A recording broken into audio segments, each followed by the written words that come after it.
Israel जिस तरह से नरसंहार कर रहा है और उसका साथ अमेरिका अब तक देता आया, हथियारों के साथ और साजो सामान के साथ अमेरिका पूरी मदद कर रहा है, टेक्नोलॉजी दे रहा है और उसके लिए अमेरिका से निकलने वाले जहाज़ों को कई देशों से होकर गुजरना पड़ता है। और ये अमेरिका के जहाज़ जब कई देशों से होकर गुजरते हैं तो उसमें जो साजो सामान होता है वो इजराइल तक तभी पहुंच पाता है जब वो देश अपनी सीमा, अपने समुद्री सीमा से उन जहाज़ों को निकलने की इजाज़त दें या उन्हें रुकने की इजाज़त दें।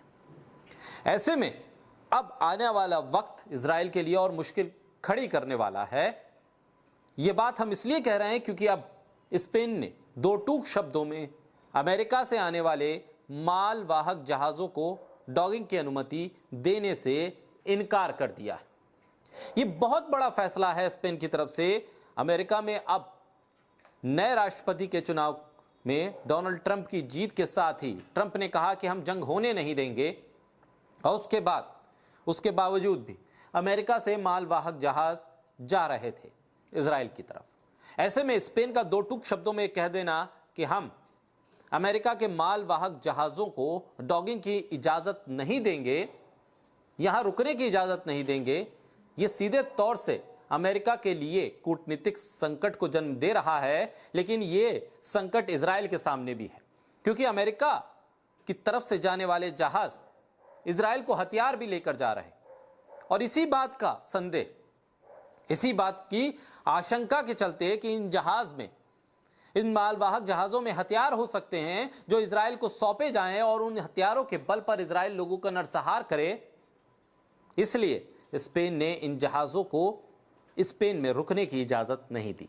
और यह तब महत्वपूर्ण और ज्यादा हो जाता है कि स्पेन भी एक नाटो कंट्री है, एक नाटो ग्रुप का सदस्य है। उसके बावजूद अमेरिका के मालवाहक जहाजों को स्पेन ने रुकने की अगर परमिशन नहीं दी है तो यह कूटनीतिक संकट के साथ साथ अंतर्राष्ट्रीय स्तर पर इजराइल को लेकर मुखर होते देशों की सूची को और लंबा करता है।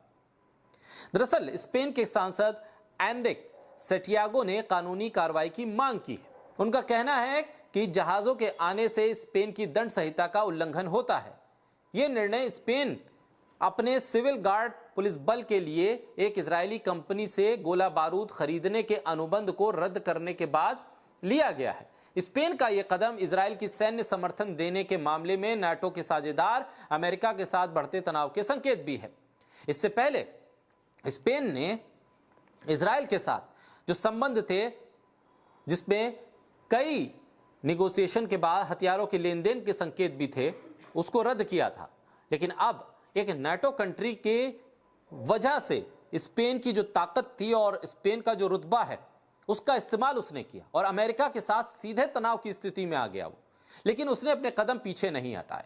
हमास ने स्पेन के इस फैसले की सराहना की है जिसमें स्पेन ने इजरायल को हथियार ले जाने की संदेह में दो मालवाहक जहाजों को अपने बंदरगाह पर डॉगिंग की अनुमति देने से मना कर दिया। एक बयान में फिलिस्तीनी समूह हमास ने कहा कि यह कदम गाजा पट्टी पर जियोनी आक्रमण को अस्वीकार करने और हमारे फिलिस्तीनी लोगों के खिलाफ नरसंहार जारी रखने के लिए हथियारों की आपूर्ति को रोकने में स्पेन की एक सम्मानजनक स्थिति है। स्पेन ने जो कदम उठाया वो नरसंहार को रोकने के लिए एक बहुत महत्वपूर्ण कदम है। इसकी सराहना अब दुनिया भर में हो रही है। संयुक्त राष्ट्र से एक प्रस्ताव जारी करने का आग्रह भी किया है हमास ने, जो इजरायल को हथियार निर्यात करने को अपराध और प्रतिबंधित करने की मांग करता है। उस पर एनक्लेव में युद्ध समाप्त करने का दबाव डालता है, जहां 7 अक्टूबर 2023 को हमास के हमले के बाद 43,000 से ज्यादा लोग मारे गए हैं। स्पेनिश अखबार इसको रिपोर्ट करते हैं और कहते हैं कि न्यूयॉर्क से रवाना हुए जहाजों ने स्पेन के अल्जेसिरस बंदरगाह पर डॉक करने की अनुमति मांगी थी। विदेश मंत्रालय के प्रवक्ता ने यह बताया कि जहाज स्पेन में नहीं रुकेंगे बिना कोई और स्पष्टीकरण दिए हुए ने साफ तौर पर इनकार कर दिया। कथित तौर पर डेनिश शिपिंग कंपनी मैर्कस के ये जहाज बताए गए, इस पर अमेरिका का झंडा लगा हुआ था। 7 नवंबर को स्पेन के विदेश मंत्रालय के प्रवक्ता ने एक न्यूज़पेपर को बताया कि 31 अक्टूबर को न्यूयॉर्क से रवाना हुए जहाज मर्कसवा डेनवर 4 नवंबर को रवाना होकर सेलेटर स्पेन में नहीं रुकेंगे। ये बात स्पष्ट तौर पर आ गई। स्पेन के सांसद एनरिक ने कहा कि जहाजों का आना देश के दंड संहिता का उल्लंघन है, यानी स्पेन के भीतर इस पर मुकदमा चलाया जा सकता है। स्पेन ने हथियार ले जाकर इजराइल पहुंचाने वाले जहाज को कर्टिजिना के दक्षिण पूर्वी बंदरगाह पर रुकने की अनुमति देने से इनकार कर दिया।